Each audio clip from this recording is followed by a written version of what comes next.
Are Protestants becoming more Catholic than Catholics these days? Do you know personally any Protestants in your life that act more virtuously than Catholics that you may know in your life? Okay.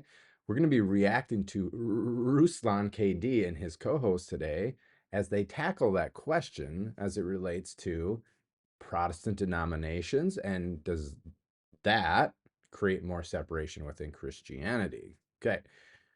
This is my take two remake of this reaction video. I made a reaction video 40 minutes long on Ruslan rather, posted it this morning, and then, a few hours later, after 1,000 views and 100 comments, I realized that I totally misheard Ruslan KD, and then I misrepresented him for about 15 minutes of my video.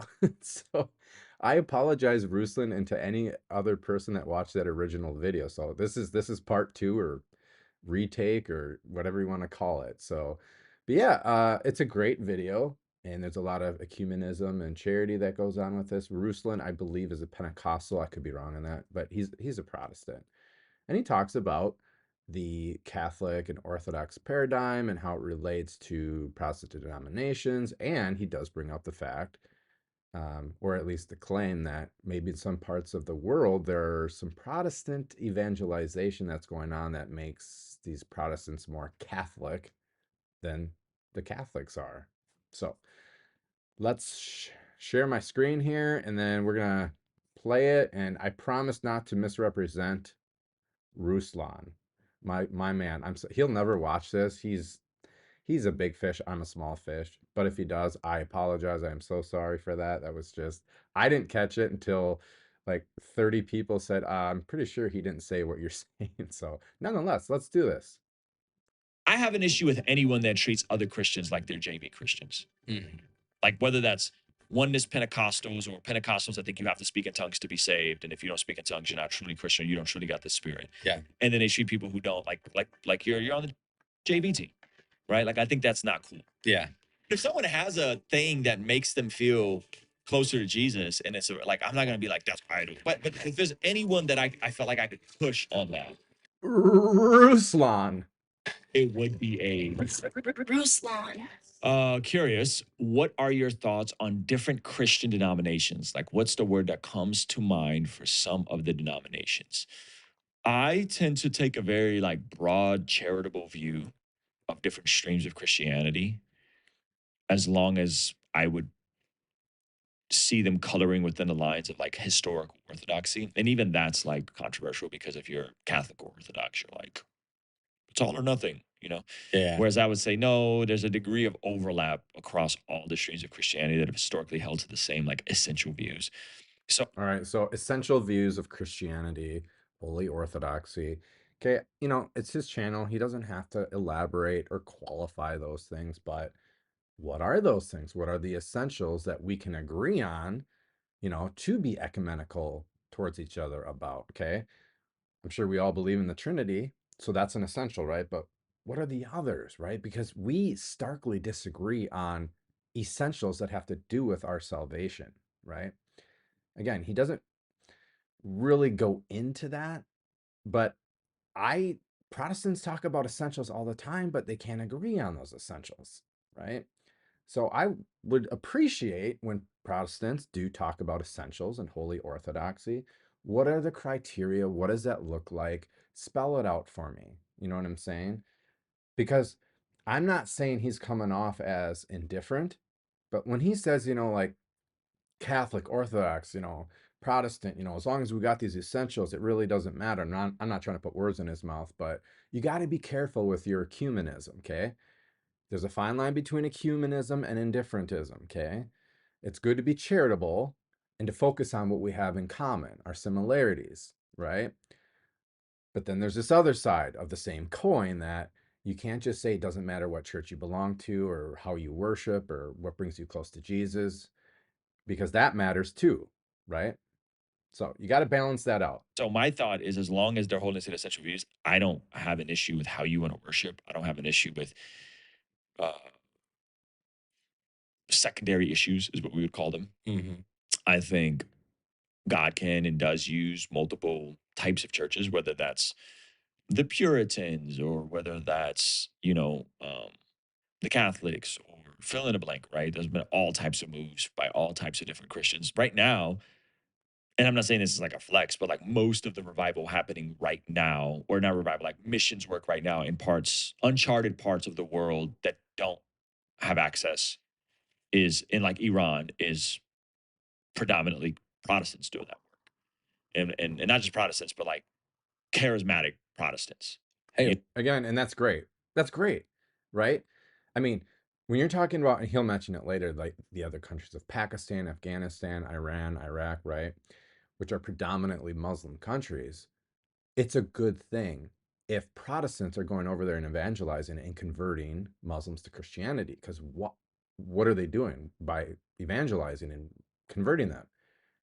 Those Muslims are getting baptized, which, if it's got the right form and intent and matter, that's a valid baptism, and they become a member of Jesus Christ's mystical body. So that's a good thing. But I mean, if you want to take, I don't know what's going on in that area of the world for the past, is he referring to the last 5, 10, 20, I don't know, 50 years? And if that's happening, great. But that's one remote part of the world at one specific time, or time period rather. And I'm not trying to flex, but the Catholic Church has been doing that around the entire globe for 2000 years. You know what I mean? And then that's just, spreading Christianity.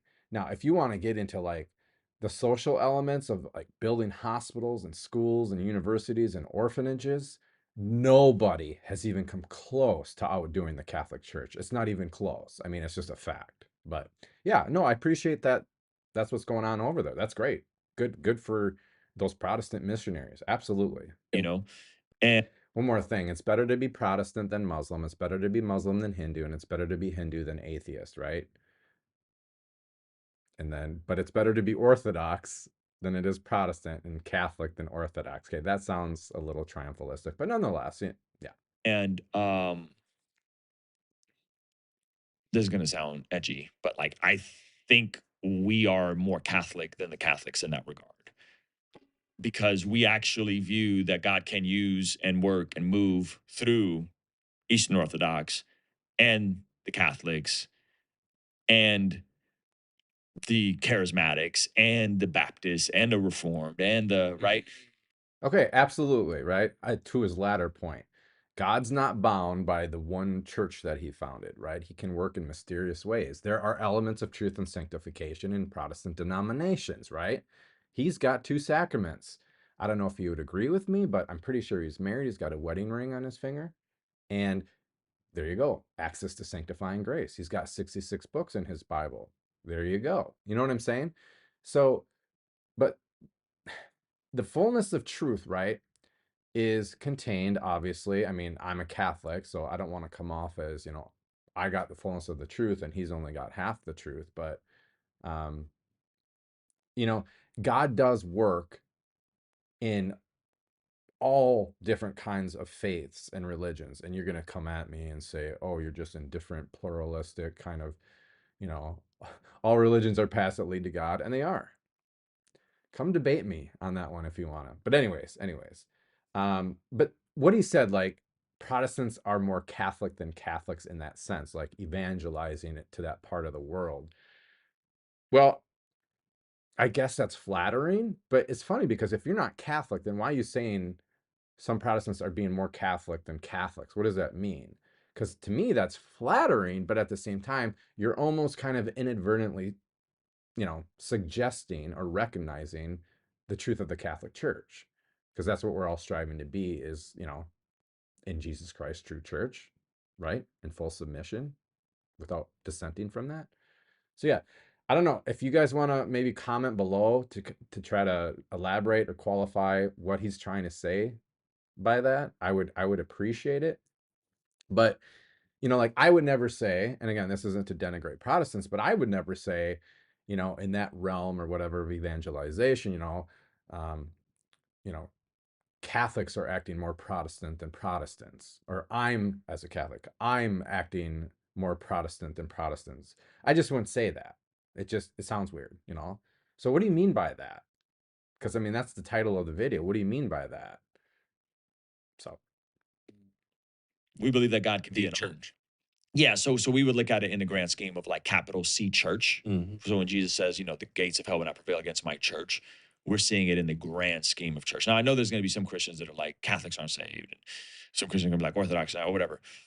That's not my position. I think there's diversity, and I think that people have their own access points. I think the value propositions of Catholics and Orthodox is that it's an all or nothing type of approach. Like you got to take it all or nothing, and that makes it harder to sort through your own faith and what is and isn't. You know, okay, it's all or nothing, right? And he's kind of saying, makes it harder to sort through your own faith and, et cetera, et cetera. Guys, if you're not going all in on, your church and your faith, then why are you even a part of it, right? Or why do you even, go to church or go to mass or pray or do this or do that? Or why even be a Christian, right? If you're not all in or nothing, right? The worst thing that you could be, worse than an unbeliever in a sense, is lukewarm. Okay. So, or indifferent, right? Or just lazy and you're not on fire. You're not zealous. You don't have that, you know, spirit in you. It's like, what's the point? Jesus Christ told us that we have to die to ourselves every single day. We have to pick up our cross and follow him. We have to love God with all our soul, strength, heart, and mind, right? And yeah, he who loses his life will find it. That's all or nothing, right? God doesn't want you part of you, right? He doesn't want, you know, that element or this element of you. He wants all of you. He wants your body, your blood, your soul, every faculty of your soul. He wants your past, your present, your future. He wants your eternity. He wants all of it. He wants all of it, right? And that's what scripture alone tells us to do. That's what Jesus in the scriptures tells us what to do. So I don't know. I want an all or nothing kind of, you know, church and faith. My life as a disciple, I want to go all in. your own belief. But I think that there is a mass amount of people coming to faith in Jesus right now, specifically in Iran, right? I want to say 10,000 mosques closed down or something crazy, and Nice. millions of people are getting baptized. Nice. You're not you're not starting a Catholic Orthodox church there. That model doesn't really work for what's happening right now. Not that it can't, and not that there won't be a Catholic Orthodox church. And so it's like, what's happening? Well, it's Protestants piping in gospel preaching through radio airwaves into parts of the world that can't get it. Like I want to say this happening in Afghanistan and Pakistan too. Yeah. So I think that's amazing. I think that's amazing. And if people want to attend whatever mass makes them feel like they're growing closer to Jesus in their faith, like I'm not gonna sit there and tell them uh, they're wrong or they're going to hell. At the same token, um, I think it's a bummer that you got Orthodox and Catholics who are both claiming to be the one and only true church telling Protestants and treating Protestants like the ugly redheaded stepchild. Like Yeah. we know you.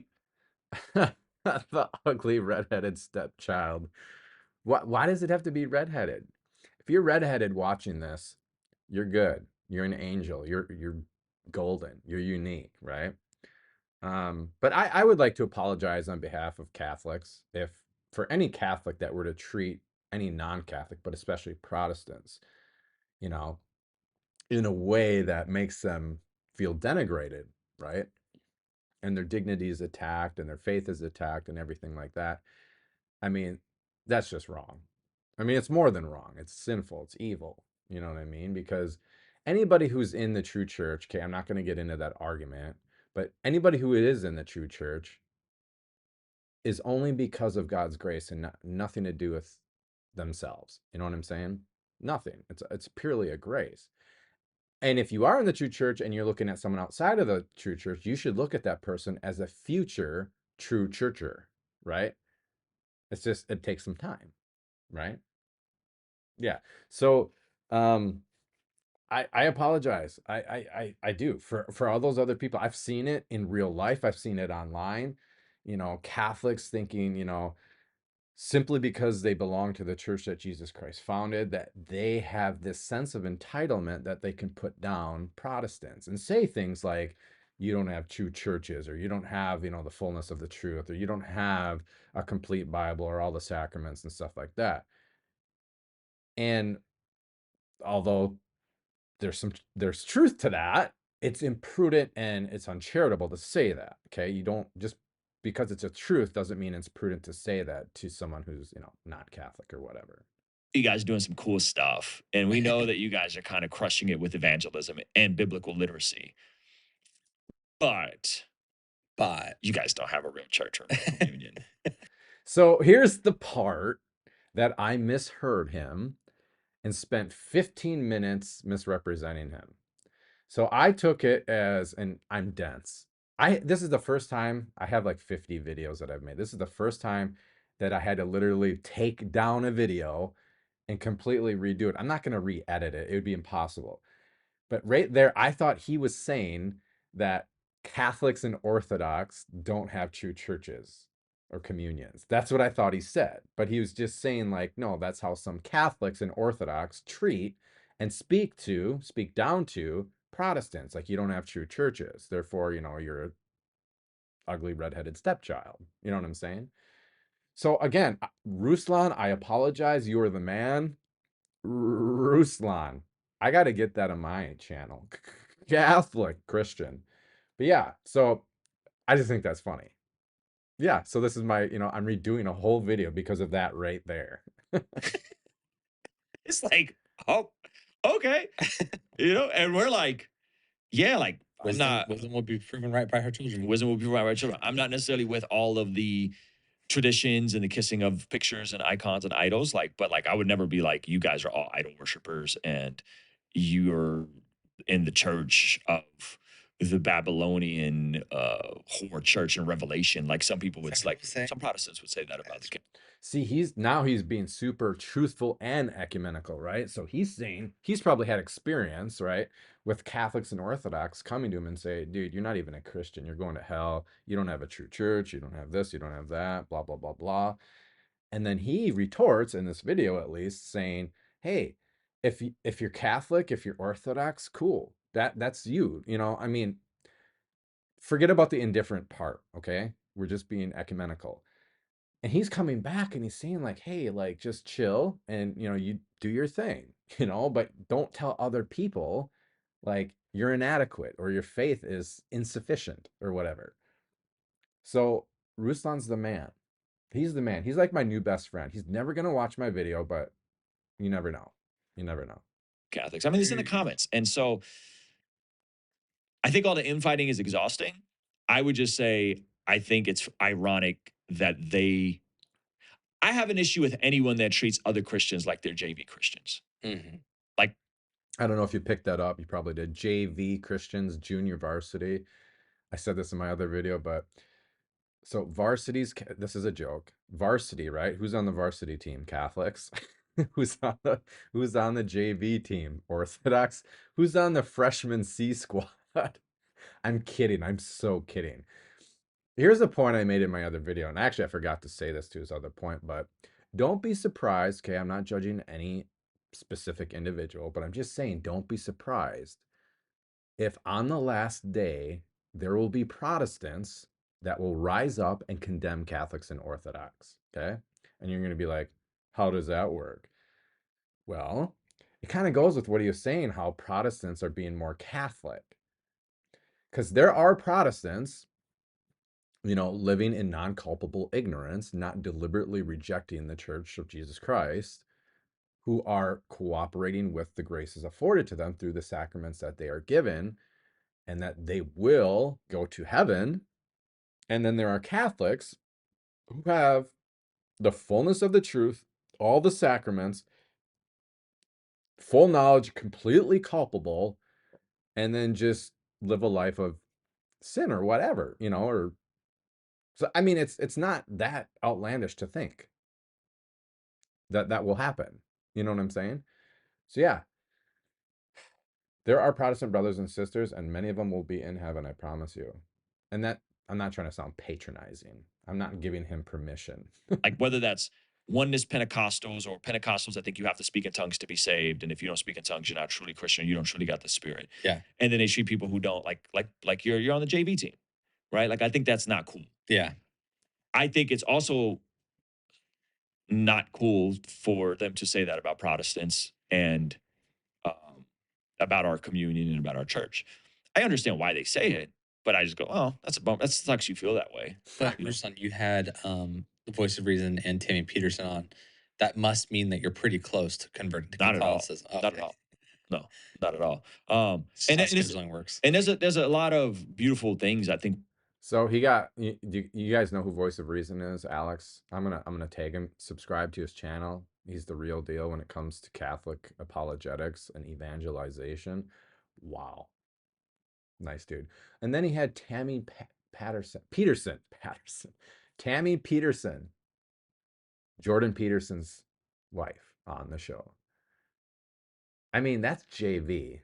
I mean, you got to get Jordan on the show, right? No, I'm just kidding. But Tammy Peterson's Catholic. She has a great miraculous conversion story to Catholicism, and Jordan Peterson is working on it. He'll get there. But pray for Ruslan, man. He's a great guy. I want to go on his show and go Ruslan for like 20 minutes. Pray for him. He's a future Catholic. Within those faith traditions, I think there's a lot of beautiful things, and there's a lot from a practical worldview we would agree on. I don't think our worldviews are very different. I don't think our views of sin and beauty and order and structure are different. But you're telling me you're the one and true church. You're telling me you don't go to a real church, but sorry. And it's Yeah. like, but a lot of the movement right now, the last Great Awakening, America was by a bunch of hippie Jesus people that brought massive revival. Look, And I guess they could pick that apart and be like, yeah, well, what about they couldn't stop the sexual revolution? They couldn't stop this, right? I'm sure you could pick it all apart. Late 60s, Jesus movement, Yeah. Jesus revolution. If you guys haven't seen that, watch that movie. I haven't seen it. I don't know if you guys have seen it. The Jesus Revolution in the late 60s.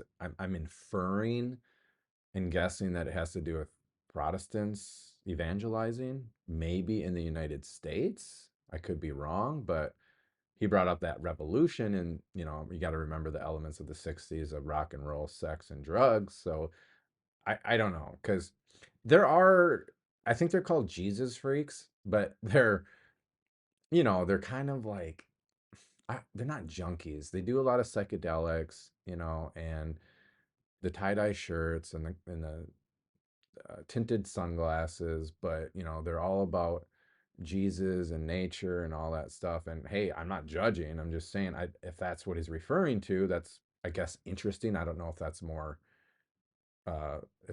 Catholic than what Catholics are doing or were doing, but Greg Laurie. And so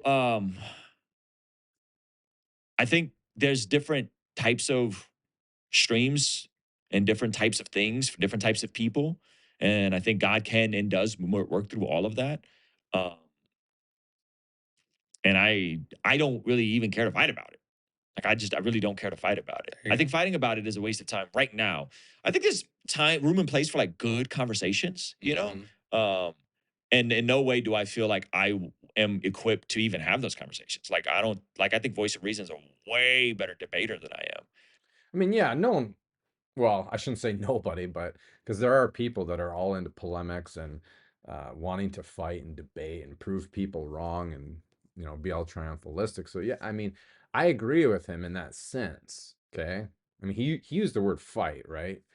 But on the other side, we need to we need to be ecumenical and charitable, right?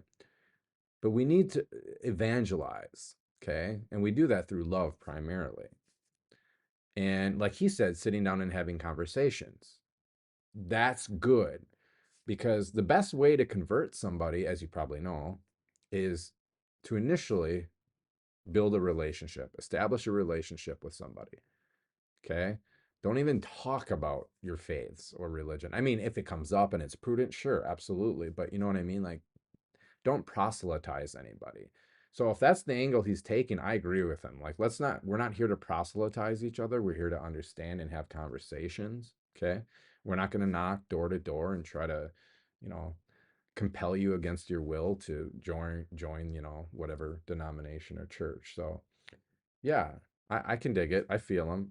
But yeah, you gotta, don't be too ecumenical where it becomes indifferent and you're just like, hey, we're all just here to get along. It doesn't matter what church you're going to.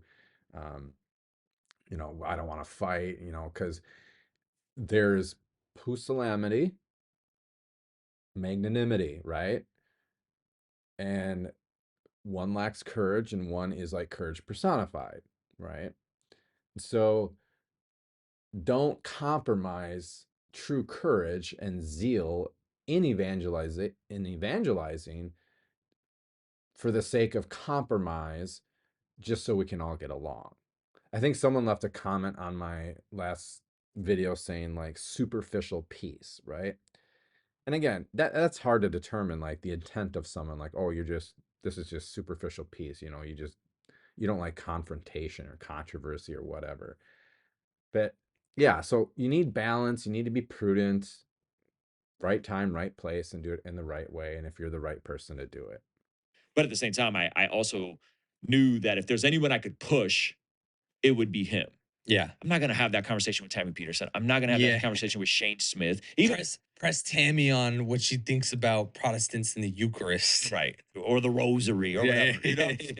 Does Tammy think the Rosary is idol worship? Right. Like I'm not gonna. Why would I do that? That's so goofy. Where's the Rosary in Scripture? It's like, but if someone has a thing that makes them feel closer to Jesus, and it's like I'm not gonna be like that's idol. Like I'm not gonna. But if there's anyone that I felt like I could push on that, it would be the apologetics guy. It would be the guy who just debated James White, and I would say probably had the best debate against James White I've seen. Really? By a Catholic, yeah.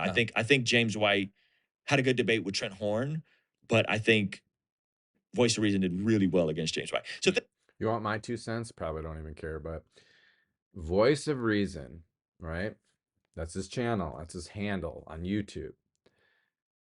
He used to make TikTok videos. He probably still does, but he got kind of famous on TikTok for making videos with, I think, debunking anti-Catholic or non-Catholic TikTok videos, and then he transitioned to YouTube and went on this channel and got then he debated Dr. James White. He is something special to the church because it's hard to find somebody that has the balance of real genuine zeal, that love, that want to evangelize in a prudent way, again balanced with true humility. You know what I'm saying?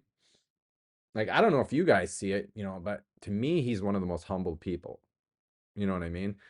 Remember, humility is truth. Okay, it's truth. But anyway, so he debated Dr. James White. It was such a fun debate. I enjoyed it. Dr. James White, I don't know if it was in his opening state. I think it was in his first rebuttal. He actually stopped and just went over to Alex, Voice of Reason, and gave him like a handshake and a hug and said, I really appreciate this because, you're not just beating the same old dead horse, with the apologetics. I think it was on Sola Scriptura. I could be wrong, but so yeah, Dr. James White has debated like 160 not Catholics, people, maybe 20 of those Catholics. And I'm pretty sure, I could be wrong, I'm pretty sure Voice of Reason, Alex, that was his very first debate. I don't know about you guys, but do you know how nerve-wracking to debate live is? I mean, there is no pause or re-edit, and you're going up against a dude that's been debating, I think, longer than he was alive. and Alex did just tremendously well, right? And Catholics and Protestants, both sides of the aisle, are like, who is this guy? Like, this guy's great. I will say I have seen every single one of Dr. James White's debates with Catholics, Jerry Matitix, Robert Sungenis, Patrick Madrid, Tim Staples, but Alex comes in second place, and that is saying something because that was his first debate ever, and that was against Dr. James White. The Catholic that I think did the best job in debating James White was Father Mitch Pacwa, and I'll tell you why. Guys, debating's not just about rhetoric, winning, um, you know, whatever, all those elements and tactics. You have to understand, like, if you're debating someone, what is your motive? Really, what you want to do is you want to defend your faith and evangelize. Okay, you don't want to just beat this guy down with the truth and prove him wrong and make him feel inferior and push him further away from the Catholic faith. Well, Father Mitch Pacwa, if you watch his debate, he did it in such a way that it wasn't cowardly. It was magnanimous. Okay, Google that word. He was evangelizing in love, defending his faith with zeal. Go watch those videos. I know I just went on a ramble there, but Father Mitch Pacwa, again, I'm not trying to take away from Voice of Reason, because Voice of Reason is the man. Voice of Reason is like the new generation of apologetics and debates, right? I mean, he's gonna go so far. Yeah, I'm sorry about that. If there's anyone I could push on that, and I know it's not going to be offended or feel it's not going to get in the way of our friendship. If anything, it's going to make us better friends. Yeah, It 'cause would he be likes that. Alex because he Yeah. likes that. He's in that space. And to his credit, like he had answers for everything. Yeah. Even He if had they're answers. Even if the answers are wrong, at least you thought these things through, Yeah, and yeah, at least yeah. you have things you could point to. He And does. so He's not it like, I can't get into the details. yeah. So, again, this is not directed at Ruslan at all. But in my personal experience as a Protestant for 25 years, there were so many questions I had that I couldn't find answers from anybody, right? Things like artificial contraception, marital sodomy. I know that's gross. Like, where did the Bible come from? The canon. And, I mean, you could make a list of things that you really can't find answers in Protestantism. Well, converting to Catholicism, I have like an answer for literally everything. Well, Alex, the voice of reason, being a Catholic, being well educated, well versed, well spoken, humble, and zealous, he has the fullness of the truth that will go to battle for him in a sense, right? Along with the Holy Spirit. But so that's why he has an answer for everything. It's not just like, oh, let me just try to answer this or take a shot at it. I watched that whole interview with Ruslan and Voice of Reason, and every answer that Voice of Reason gave wasn't just some, oh, let me shoot from the hip, off the cuff. I think it's this. I mean, no, he had a good answer that answered the question. So I'm just saying that's what you get in Catholicism. You have it all. There's no, loopholes. There's no, I can't find this. I can't find that. It's like talking to a very well versed Calvinist. Like you think Calvinism sounds insane until you sit down with a Calvinist that like has all their ducks in a row and all their I's dotted and their T's crossed. And then you go, oh, and they walk you through their framework. And I go, I disagree with all that, but Yeah. like you don't believe it for nonsensical reasons. You have order and structure to it, and that makes sense. Hello. And that goes back to the, every Protestant denomination or just Protestantism has elements of truth. Elements, not the fullness, but elements, right? Even a Calvinists believe in the Trinity. That's an element of truth. So yeah, I appreciate that. I appreciate that what he said, that like he's not a Calvinist and he can actually have a well-learned Calvinist sit down and, defend his faith, or at least explain it in a well-balanced, structured way. So it's like, okay, oh yeah, so it's not super irrational to think that someone could believe in this. You know what I mean? Even though it's wrong, like you said. So very ecumenical, very well said there. My views on mainline Protestantism. Well, I mean, most of mainline Protestantism has went pretty in the crazy left Are there anyone direction. that are still pulling it down? You know what? That'd be a question for Redeem Zoomer. Like he's really doing a big push to get people back into mainline Protestant So churches. he's mainline Protestant. He's mainline Protestant, like hardcore mainline Protestant. And he isn't one. Okay, you're gonna have to help me. Is mainline Protestantism like more conservative Orthodox, like Lutherans, Anglicans, and conservative Reformed, and then I guess the less Orthodox or left field or whatever, non-denominational megachurches, Baptist? I don't know. Help me out with that one, guys. One of those kind of liberal Oh, denominations, but he's trying to like reform it, you know? Leave, brother. Well, there's a, but see, listen, my thing is like, I don't really care to be an apologist for Protestantism or for neo-evangelicalism Yeah. or for any of the things, any of the isms. I don't care enough.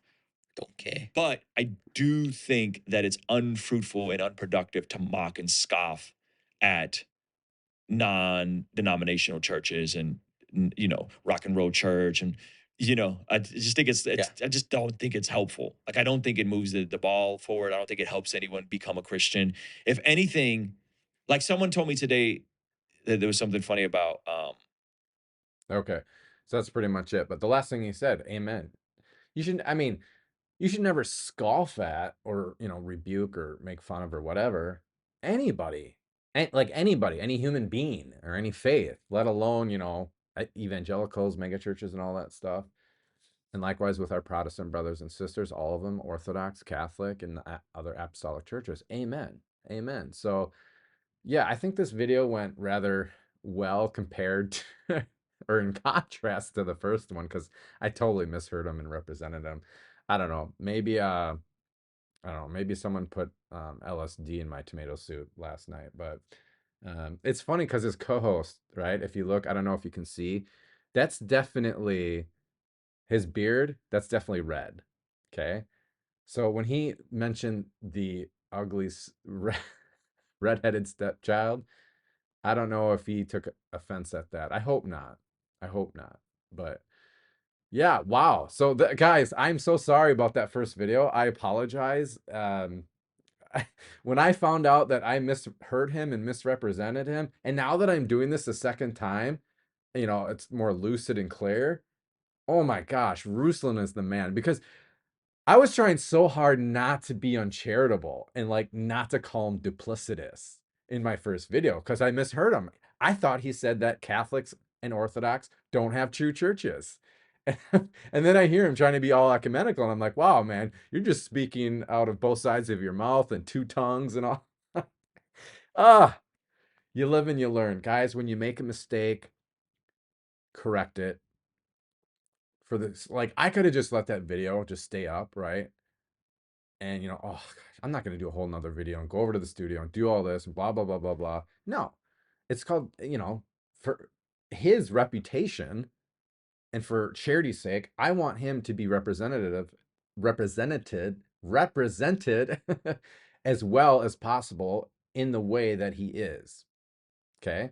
So I apologize, Ruslan. Hopefully you didn't see my first garbage video, but so he's in San Diego. Ruslan, if you're watching this, if you ever watch this or come across this, you can't sleep, it's 2 a.m., you have insomnia, you want to be put to bed, watch my video. I have family in San Marcos. I think you're in San Diego. You don't have to have me on your show per se, but I would love to come hang out with you and we could chill, we could rap, we could, I don't know, go get Korean barbecue, whatever, go serve. But yeah, he's the man. Subscribe to his channel. He's a good guy. I love that guy. I love him more than I did in my first video. I'm so sorry.